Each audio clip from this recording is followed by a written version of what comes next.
Good morning, America. Today we have something extra special in store for those of you who attend Renaissance High School. Yes, we do. We hear that you guys are off on the adventure called Theory of Knowledge, and we are here to help you out with it. Today we're going to talk to you about the concept of personal versus empirical truth. Megan, let's start out with some definitions. What do these terms mean? Well, Riley, personal truth is knowledge that exists within just one person or something that isn't shared between all knowers. Let's see an example. Hi, I'm Allison, a senior from the class of 2020. I have a lot of personal knowledge, but I actually don't have that much empirical knowledge. For example, I believe that the Earth is flat, even though empirically, I think a lot of scientists could maybe tell you that it is not flat. Also, I think that vaccines cause autism, even though scientists have also said that it's not empirical knowledge. Okay, so that was kind of a bad example because personal knowledge isn't always that bad. Allison just had a few good examples of things we can draw connections to. Personal knowledge can actually be really useful. Yeah, a lot of you guys actually have personal truth that you don't even know about. Let's see if we can see a better example. Hi, I'm Avery and I'm also from the class of 2020. One example of personal knowledge that I have is my belief in Buddha. My faith in Buddhism stems from a knowledge of his existence and has helped me in a lot of ways throughout my life. See, personal knowledge is also very helpful and very essential to all knowers. Yes. Knowledge wouldn't be the same without personal knowledge because personal knowledge is a prerequisite to gaining empirical knowledge. So what is empirical knowledge exactly?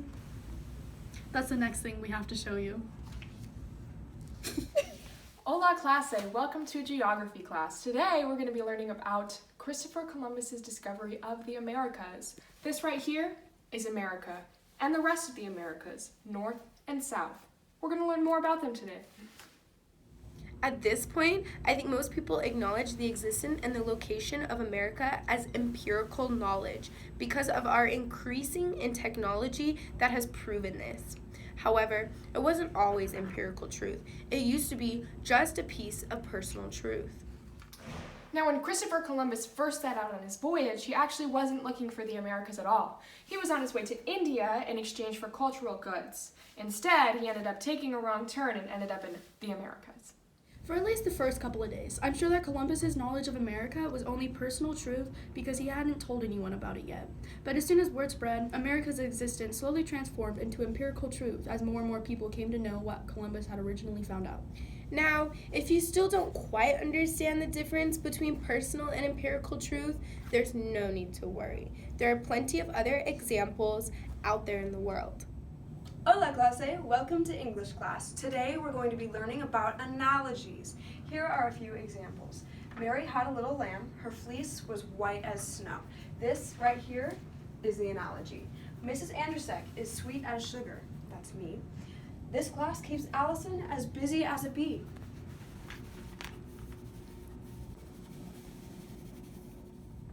In this example, Miss Andersek is giving a piece of personal knowledge and comparing it to a piece of empirical knowledge in order to aid in its understanding. This is helpful because the empirical knowledge being used is connecting a well-known piece of knowledge to a lesser-known piece of knowledge. Yes, exactly. In the analogy, Miss Andersek is as sweet as sugar. The piece of empirical knowledge is the sweetness of sugar because a relatively large amount of people share that knowledge. The piece of personal knowledge is how sweet Miss Andersek is because less people are likely to know how sweet she really is. Great! Now that we have established that, let's take a look at how personal and empirical truth impact with each other in the real world. Hey Allison, how's it going? Good. I'm just thinking about the meaning of life really quick. No way, I was just thinking about that too. Wow. You know, it's a tough life we're living. That's true.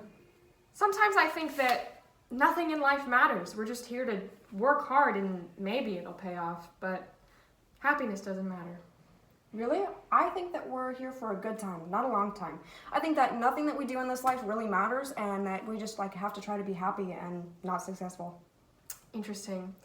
I guess we'll just have to agree to disagree. Okay.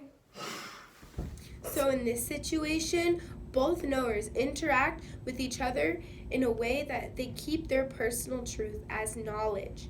Both Allison and Avery have their own knowledge, and it's different. But they can still coexist as long as they acknowledge each other's truth as valid. One of the biggest issues that comes with this topic is the failure to acknowledge other personal knowledge as actual knowledge. An important TOK concept that connects with this one is the idea of exploring different perspectives, because personal knowledge within others is another perspective that is knowledge, whether you agree with it or not. Now that we've seen personal truth interact with other personal knowledge, let's take a look at personal knowledge with empirical knowledge. Avery and Allison are in Middle Eastern history and culture. Wait, so our world knows for a fact that both Jesus and Muhammad did exist. It's a fact. However, I don't believe that Muhammad was a prophet. I believe that Jesus is the Messiah. I have to respectfully disagree because I'm Jewish and I believe that Jesus wasn't the Messiah, he was just a prophet, and the Messiah hasn't come down to earth yet. We both have personal knowledge within the religious knowledge systems because we both have different opinions. But empirically, we both know that Jesus and Muhammad did exist. Again, empirical knowledge still leaves room for personal knowledge, and the personal knowledge still holds its validity. All right. Lastly, let's look at how empirical truth interacts with other empirical truths. This is one of my favorites because it's a tough one. Hola clase, welcome to Freshman Earth Science. Today we're going to be talking about the creation of the universe. Now, there are two highly supported theories, the Big Bang and God's creation of the earth, and both theories are widely supported throughout many knowers. Mom, my earth science teacher just told me that God isn't real. This is illegal. We have to sue the school district. Honey, it's not your job to get extreme. It's my job to be overdramatic and cause problems for the school, okay? But we are suing. This is outrageous. Both of these pieces exhibit empirical truth because both the Big Bang Theory and the idea of God's creation of man are supported through humanity. Now lastly, let's take a look at where personal and empirical truth can be applied to areas of knowledge and ways of knowing. Hola clase, today we're going to get theory of knowledge. So, what WOKs or ways of knowing tend to support personal knowledge more often? Well, I think that to get personal knowledge, a lot of people tend to rely on emotion and imagination and maybe a little tiny bit of intuition. Faith, especially. Faith especially. Faith is a good one, for sure. How does imagination play into it exactly? Well, I feel like empirically a lot of our knowledge comes from stuff that's provided to us. Like, we're kind of just told this is right, and that's all. Like, we just have to believe that it's right.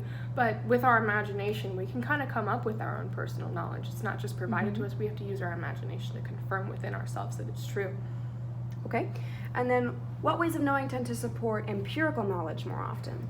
I think empirical knowledge tends to rely a little bit more on logic and reasoning and sense perception, like physical proof in sense perception, or logic and reasoning, like math or science-based empirical knowledge. Okay. And then which ones can be both?